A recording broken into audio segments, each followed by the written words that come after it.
देखा कि बोतल में तो खून था और गाड़ी में कहीं नंबर नहीं। उसका दिमाग और उलझ गया। उसने कुछ सोचते हुए वो बोतल अपने साथ रख ली। यार ज्वाली, कहीं ये भूत प्रेत का तो चक्कर नहीं है। रात ने सोचते हुए कहा, जब भी मुंह खोलेगा गंद निकालना। अबे भूत होता तो हमें दिखता ना। सुदेश ने उसे झिड़क दिया। चल हम पुलिस के पास चलते हैं, उज्जवल गाड़ी में बैठते हुए बोला। और तीनों जिस कार से आए थे उसी से वापस जाने लगे और प्रबल की गाड़ी वहीं छोड़ दी। पर जैसे ही वो तीनों जब गांव के प्रवेश द्वार पर आए तो देखा कि सामने दरवाजे पर एक मरा हुआ कौवा लटका है। अबे ये कौन इसे यहाँ मारकर लटका गया? राज उसे देखकर डर गया। वो ना हो कोई इस गांव में है जो छिपकर हम पर नजर रख रहा है और उसी ने हमें डराने के लिए सब किया है। सुदेश ने बड़ी गंभीरता के साथ उत्तर दिया। पुलिस खुद ही पता लगाएगी, जो भी हो सके छोड़ूंगा नहीं। उज्जवल डबडबाई आंखों से बोला और तीनों से नजरअंदाज कर वहां से आगे बढ़ गए और उसी मील के पत्थर के पास आ गए और वहां से आगे जाने वाली मुख्य सड़क पर आ गए। उज्जवल अपना फोन निकाल उससे गूगल मैप पर सर्च करना चाहा पर नेटवर्क नहीं थे। सुदेश जल्दी गाड़ी चला, आगे चल के शायद नेटवर्क आ जाए, और गाड़ी और तेज भागने लगी। अभी ये उस गांव से बमुश्किल से 3 किलोमीटर आगे आए होंगे कि बाईं तरफ के कच्चे रास्ते से बड़ी भयानक शक्ल का अघोरी जैसा लगने वाला आदमी गाड़ी के सामने आकर खड़ा हो गया।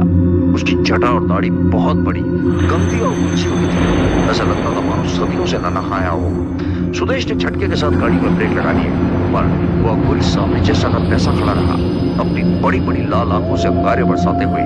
उसका हुलिया देख तीनों की सिट्टी पिट्टी घूमती। किसी की हिम्मत नहीं हो रही थी बाहर निकलने की और वो सीना ताने खबर पर हाथ रखे खड़ा आंखों से अंगारे बरसा रहा था। इन लोगों ने उससे बात करने के लिए खिड़की के कांच खोल दिए। तभी उसकी दहाड़ती आवाज सुनाई पड़ी। बहुत बड़ी मुसीबत साथ ले आया तू, बचेगा नहीं कोई भी, वो सूंघते हुए आएंगे। उसका इशारा उज्जवल की तरफ था, पर इन तीनों को कुछ समझ न आया कि किस बारे में बात कर रहा है। अब किस बारे में बात कर रहे हैं और कौन आएगा? सुदेश ने पूछा।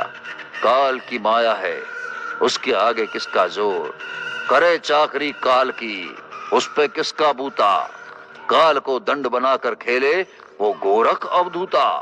और वो जिस रास्ते आया था उसी रास्ते भाग गया। इन तीनों के उसकी उलझी उलझी बातें सुन बचे कुछ होश भी जाते रहे। ये क्या था यार, और ये क्या कह गया है? राज के आवाज पूरी तरह गुम थे। वो कह रहा था तुम लोग यहाँ लौट के आना, फिर तुम्हें चिकन डिनर देंगे।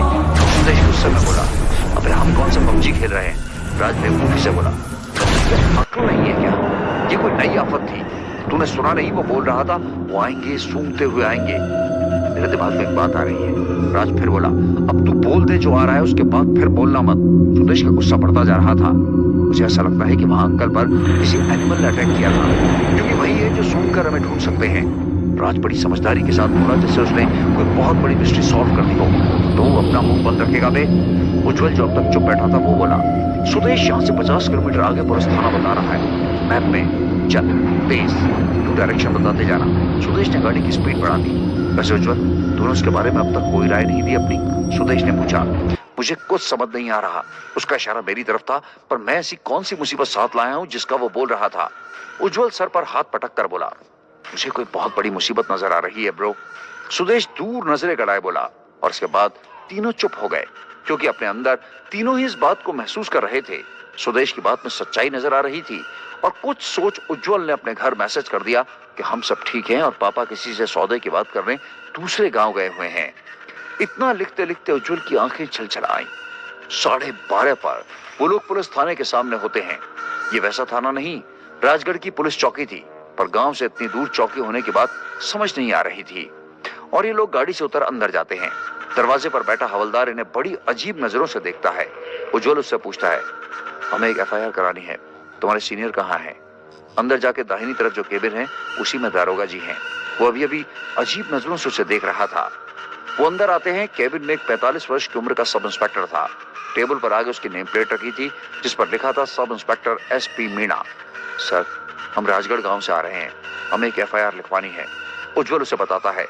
वो सुदेश को ऐसे देखता है जैसे मानो किसी पागल या भूत को देख लिया हो। क्या कहा? हाँ, कहां से आए हैं? राजगढ़ से, उसने बात दोहराई। हाँ सर। इस बार सुदेश ने जवाब दिया, जरा अपना हाथ देना मुझे। और वो सुदेश के हाथ को पकड़ता है और फिर छोड़ के हंसने लगता है। तीनों क्या अभी पागल खाने से छूटे हो? वो हंसते हंसते बोलता है। तीनों को बहुत तेज गुस्सा आता, मगर जब्त कर लेते हैं। देखिए सर, वहां एक हादसा हुआ है और हमें उसकी एफआईआर करानी है। उज्जवल एक एक शब्द पर जोर देते हुए बोला। वहां हादसे नहीं होंगे तो कहां होंगे, और उसकी एफआईआर किस बात की? वो ऐसे बोला जैसे ये तीनों महामूर्ख हो। आप खुल के कहेंगे क्या कहना चाहते हैं? इस बार सुदेश तैश में आकर बोला, ये गर्मी यहां मत दिखा। तीनों ने या तो चढ़ा रखी या तीनों पागल हो चुके हो।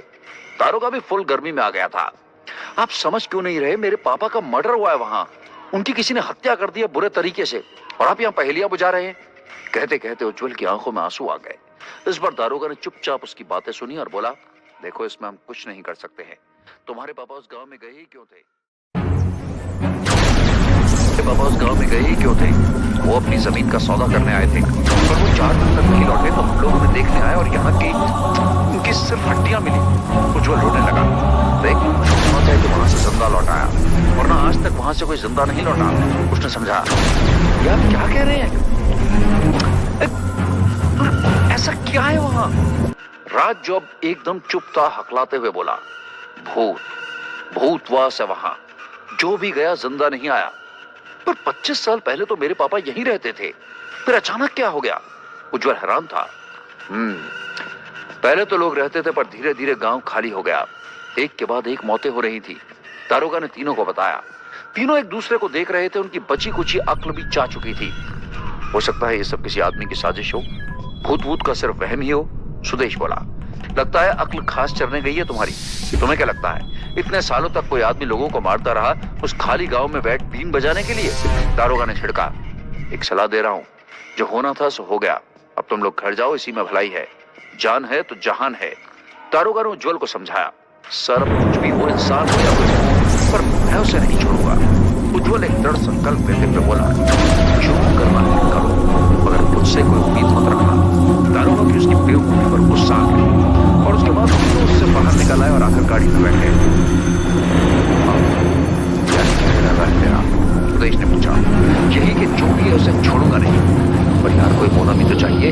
हम लड़े भी तो किससे? सुदेश की आवाज में हताशा थी। अगर भूत वाली बात सच है तो फिर उस अघोरी की बात भी सच होगी। उसने कहा था वो खुद आएंगे, तो हमें अब सिर्फ इंतजार करना है उसके आने का। शिकार भी हम और शिकारी भी हम। उज्जवल की आंखें लाल हो रही थी। दोनों उसके तरफ मुंह देखते रह गए।